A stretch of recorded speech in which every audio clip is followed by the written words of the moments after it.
कृतिका,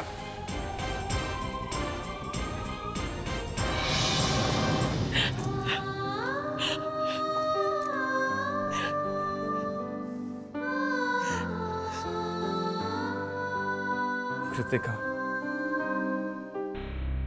माँ ने जो कहा उसका बुरा मत मानो प्लीज। उन्होंने जो कहा वो उनकी सोच है, मगर उनकी सोच से हमें कोई फर्क नहीं पड़ता। वो जो कहती हैं, जो सोचती हैं, उससे हमारे प्यार पर कभी कोई आंच नहीं आने वाली है। दुनिया के अगर सब लोग हमारे खिलाफ हो जाए ना, तब भी मैं तुम्हारा साथ नहीं छोड़ने वाला कृतिका। मुझ पर विश्वास रखो। हम लोग सिर्फ वही करेंगे जो हमें मुनासिब लगता है। सुधांशु, मुझे तुम पर अपने आप से भी ज्यादा भरोसा है। इस भरोसे के अलावा और कुछ नहीं है मेरे पास। I love you, Kritika. I love you।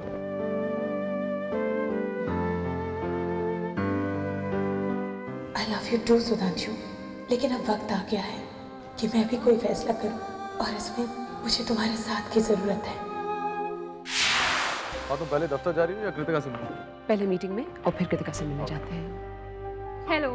Hello aunty. अरे हम आपके घर जा रहे थे और आप यहाँ आ गई।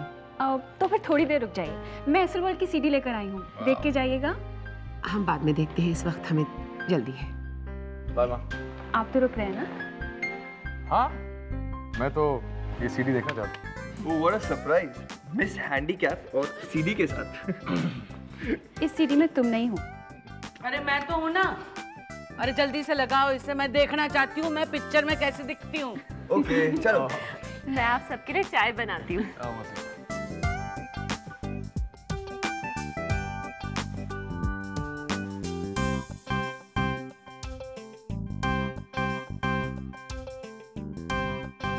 सेट। स्लो।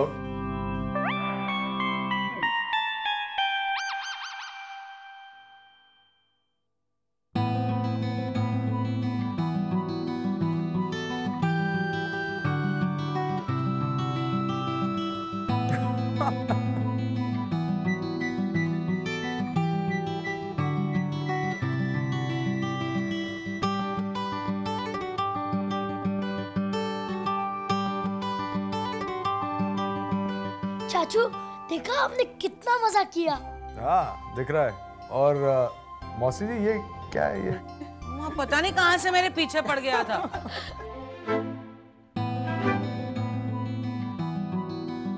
श्लोक, लगता है तुमने कोई राइड नहीं छोड़ी। बिग बी, वहाँ छोड़ने के लिए कुछ था ही नहीं। वहाँ छेड़ने के लिए बहुत कुछ था।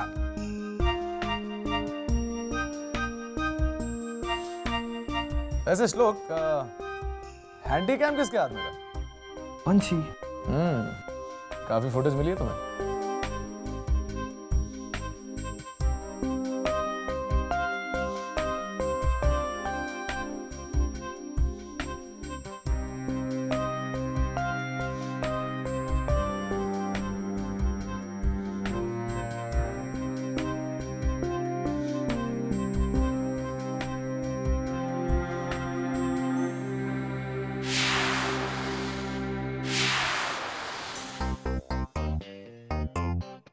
चाय आ गई।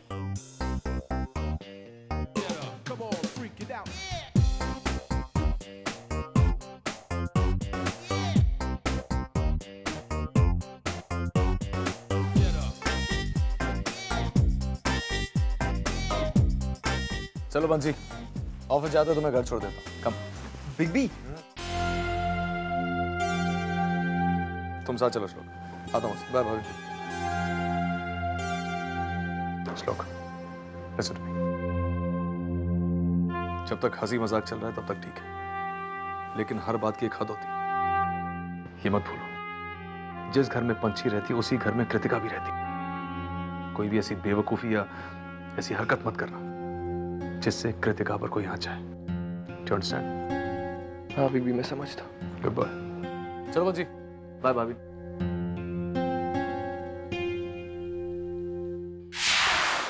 सचमुच हमें बहुत दुख हुआ है प्रेमदा जी। मैंने तो कृष्ण बहन को ये भी समझाया है, बच्चा ना सही तुम्हारी बहू तो बच गई है। तकदीर में जो लिखा होता है वही होता है। माना कि बच्चा सुधांशु का नहीं था, पर भाई हमने तो उसे अपना समझकर ही अपनाया था ना। ये किसे पता था कि उसके साथ ही बच्चे की उम्मीद ही खत्म हो जाएगी। ये तो सच है मिसेस राजपूत। बहू अब माँ ही नहीं बन पाएगी तो सुधांशु के बाद खानदान का नाम लेने वाला और है कौन? हमारी बेटी और इस खानदान के साथ जो कुछ भी हुआ, हमें उसका बहुत अफसोस है। अफसोस के अलावा कोई कर भी क्या सकता है? सही कहा आपने। अब तो अफसोस करने में ही वक्त बिताना होगा। बहू जैसी भी हो, घर से धक्का थोड़ी दे देंगे हम। प्रियंवदा जी, आपके घर के बारे में आजकल काफी बातें सुनने में आ रही है। कोई बता रहा था आपके यहाँ अब कोई नया बेटा आ गया है। अरे वो सब तो कृतिका की शादी से पहले की बात है। आजकल तो लोग देवर भाभी के बारे में क्या क्या बातें कर रही हैं। ये सब तो झूठ है ना प्रियंवदा जी? राजनीतिक स्वार्थों के लिए ये सब अफवाहें फैलाई गई हैं। इनमें कोई सच्चाई नहीं। कहने वालों का मुंह कौन बंद कर पाया है? लोगों की बातें सुनकर मैंने तो घर से निकलना ही बंद कर दिया है। घर से निकले तो लोग ऐसे देखते हैं जैसे देवर भाभी की प्रेम कहानी हमारे ही घर में हो रही हो। बड़े घर में रिश्ता किया है तो मुसीबतें भी बड़ी बड़ी होंगी ना। अब समधन जी की तरह हम आंख और कान बंद करके तो जी नहीं सकते ना। शादी के बाद आपकी छोटी बहू के घर में कोई बच्चा नहीं हुआ? कहते हैं बच्चा होने से सब काम ठीक हो जाते हैं। आपकी छोटी बहू के साथ भी कहीं कृतिका बिटिया वाली प्रॉब्लम तो नहीं है ना?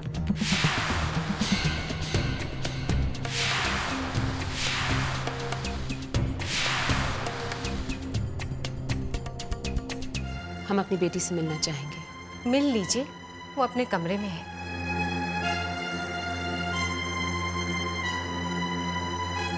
भाई हमें तो अपने पोते से मिलने का सुख कभी नसीब नहीं होगा।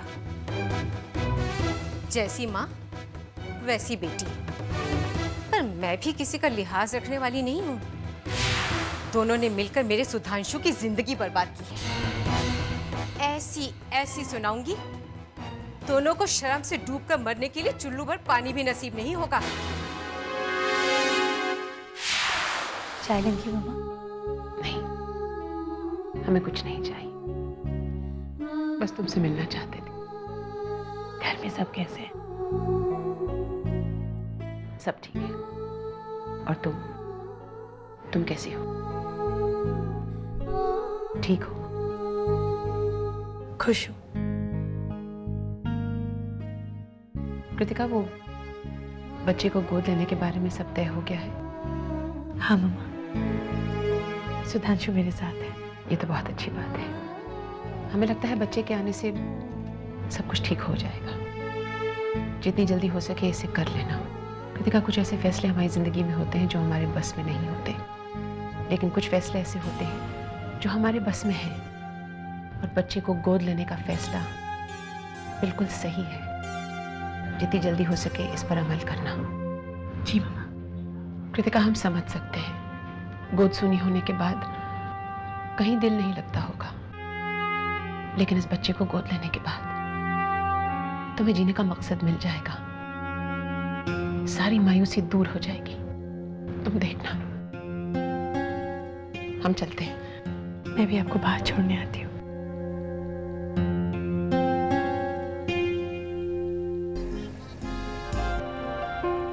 तुम्हें म्यूजिक पसंद नहीं है क्या? ये म्यूजिक से तुम्हारा वास्ता कैसे पड़ गया? Actually you know, big B हमेशा कहते हैं कि अपनी चॉइस को बदलो, अपने आप में एक ऐसी बात डालो जो सबसे अलग हो। मैं भी वही सोच रही थी कि म्यूजिक के बारे में तुम्हारी चॉइस इतनी अच्छी कैसे हो सकती है। What do you mean? मेरा मतलब वही है जो तुम सोच रहे हो। वैसे श्लोक, तुम्हें नहीं लगता कि तुम्हारी जगह अगर करण भैया मुझे छोड़ने आते तो सफर का मजा कुछ और ही होता? क्या हुआ? मुझे घर आए लोगों को उनके घर छोड़ने का कोई शौक नहीं है। वो तो बिग बी ने कहा इसलिए मैं तुम्हें घर छोड़ रहा हूँ। बिग बी ने कहा था या तुमने उनसे कहा था कि प्लीज बिग बी कुछ तो रहम करो? ओह नो, तुम तो अपने आप में एक हैंडीकैप हो। बुरा मान गए? यू नो, तुम पहले से कितने बेटर हो गए जब से तुमने ये गेटअप चेंज किया है ना। अच्छे लगने लगे हो। रियली? एक्चुअली ये पूरा आइडिया बिग बी का था। मैं भी वही सोचूं कि तुम इतने समझदार कैसे हो गए। क्यों?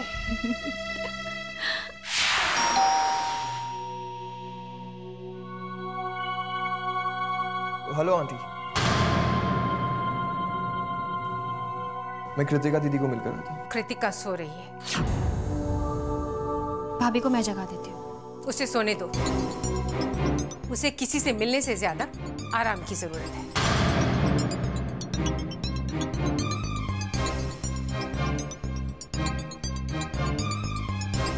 आंटी सही कह रही है, कृतिका दीदी को आराम की जरूरत है। मैं फिर कभी आ जाऊंगा। मैं चलता। Bye aunty. मामा, ये क्या तरीका है? श्लोक को अंदर भी नहीं आने दिया आपने। प्रियंवदा देवी के खानदान की बेटी इस घर में है, यही बहुत है। अपने घर में एक को झेलना मुश्किल हो रहा है, अब किसी और को नहीं झेलना है मुझे। मम्मा, श्लोक मुझे घर छोड़ने आया था। ये तुम्हारी गलती है कि तुम उसे साथ लेकर आई। तुमने यूएसए में अकेले रहकर पढ़ाई की है और यहाँ तुम्हें किसी के साथ की जरूरत पड़ गई। तुम क्या समझती हो प्रियंवदा देवी को तुम्हारी बहुत परवाह है? अगर उसे तुम्हारी इतनी चिंता होती तो तुम्हारे साथ सिक्योरिटी वाली को भेजती, पर नहीं। मैं उसके इरादों से अच्छी तरह वाकिफ हूँ। पहले अपनी बेटी को हमारे पल्ले मर दिया और अब उसकी नजर तुम पर है। उसने ही अपने खानदान की इस नाजायज औलाद को तुम्हारे पीछे लगाया। गॉड, मम्मा जाने क्या क्या भरा हुआ है आपके दिमाग में।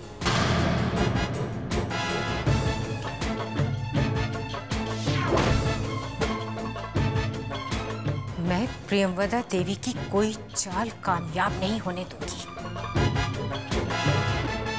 प्रियंवदा, तूने बताया नहीं कृतिका के घर पर क्या हुआ? आप जानकर क्या करेंगी? मौसी, हमें लगता है सुधांशु और कृतिका को बच्चा गोद लेना चाहिए। मतलब वहाँ का माहौल ठीक नहीं है? बच्चे के आने से माहौल भी ठीक हो जाएगा। लगता है अपनी समधन से काफी कुछ सुन के आई है तू। तेरी समधन की तो कुछ सोचने समझने की उम्र रही नहीं। रस्सी की तरह बलखाई औरत को सीधा करना मुश्किल है। भगवान से एक ही प्रार्थना है, अपना सुधांशु कभी उसके बहकावे में ना आ जाए। सुधांशु और कृतिका साथ रहेंगे तो वो बुढ़िया भी बड़बड़ाना बंद कर देगी। तू उसकी बातों को अपने दिल पर मत ले। प्रियंवदा, परेशान तब होते हैं जब कोई समझदार कुछ कह दे। बेअक्ल लोगों की बातों को एक कान से सुन के दूसरे कान से निकाल देना चाहिए। खत्म।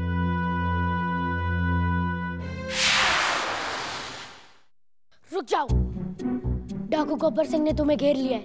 Oh my God. अब गब्बर सिंह जी प्लीज मुझे मत मारिएगा, मैं तो आप ही की टीम का आदमी हूँ। सांबा सांबा। अरे ओ सांबा, कितना इनाम रखा है सरकार ने हम लोग पर? वो सरदार 50,000 रुपए का। और जानते 50,000 रुपए का इनाम क्यों रखा है? वो क्योंकि जब देर रात तक बच्चा नहीं सोता है तो मौसी जी कहती है बेटा सो जा वरना गब्बर सिंह आ जाएगा।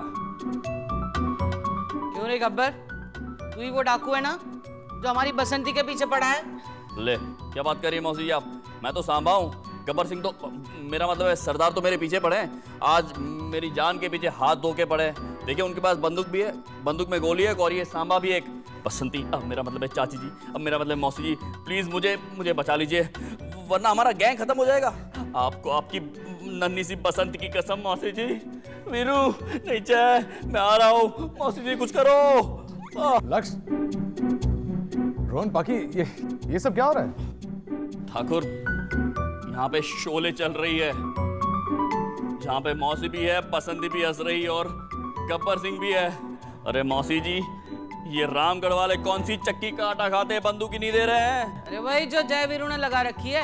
गब्बर सिंह ये बंदूक मुझे दे दे गब्बर सिंह। अब आ गया है ऊंट पहाड़ के नीचे। आइए अब गब्बर सिंह को थोड़ी सी पनिशमेंट दी जाए। एक काम करते हैं, गब्बर सिंह को रामगढ़ की आइसक्रीम खिलाई जाए, है कि नहीं? चलो आइसक्रीम हमारे लिए भी लाना। हाँ मौसी जी, चलो बसंती धन्नो को निकालो। चलो गब्बर सिंह, ध्यान से जाना।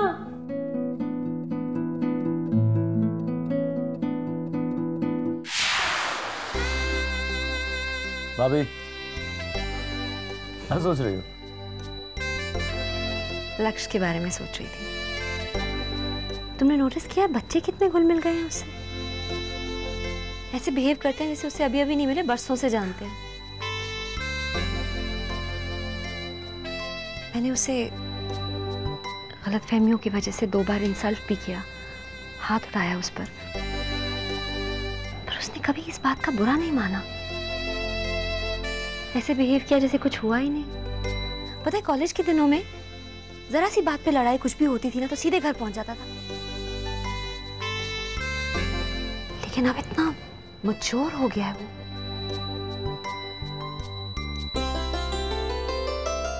पर बचपना नहीं खोया। कैंडी फ्लॉस को देखकर अभी तक उछलता है। एक्सेल वर्ल्ड में किसी को 1 सेकंड के लिए बोर नहीं होने दिया उसने।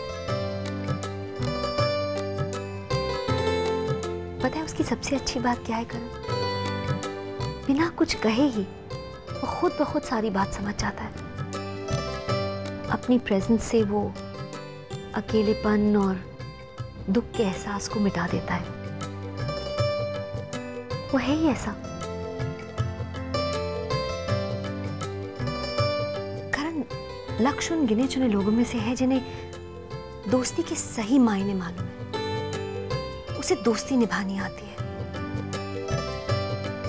जिंदगी में इतना कुछ खोने के बावजूद भी वो ऐसे बिहेव करता है जैसे उसके पास अपार खुशियां हैं सबके लिए बांटने को। उससे मिलकर ऐसा लगता है कि जिंदगी में नाउम्मीद होने की कोई जरूरत ही नहीं है।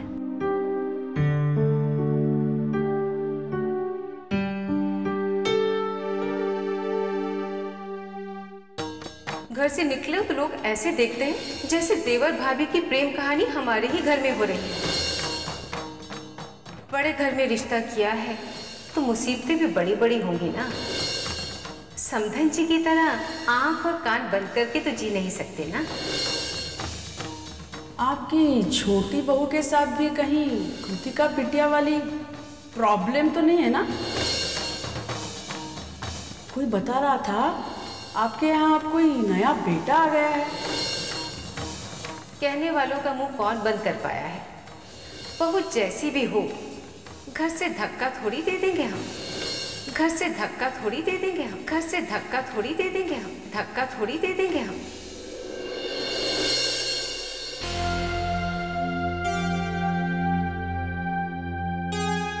क्या बात?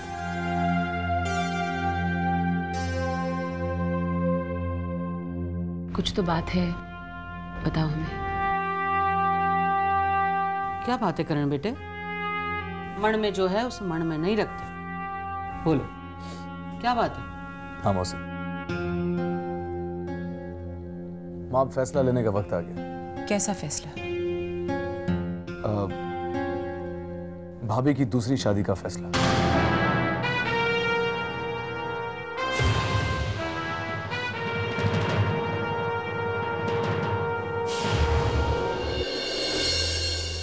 मां, मैं जानता हूं तुम क्या सोच रही हो, लेकिन इस वक्त हमें भाभी के बारे में सोचना चाहिए, भाभी की खुशियों के बारे में सोचना चाहिए। कुणाल भैया के चले जाने के बाद भाभी की जिंदगी जैसे रुक ही गई। और मां, एक लड़का है मेरी नजर। भाभी और वो एक दूसरे को एक अरसे से जानते हैं। लक्ष्य पंडित द जर्नलिस्ट। मां,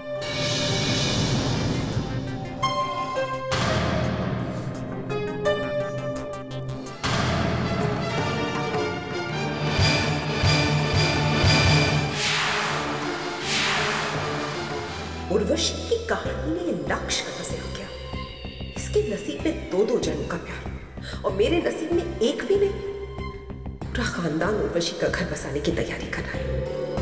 याना, तुम्हें कुछ करना होगा।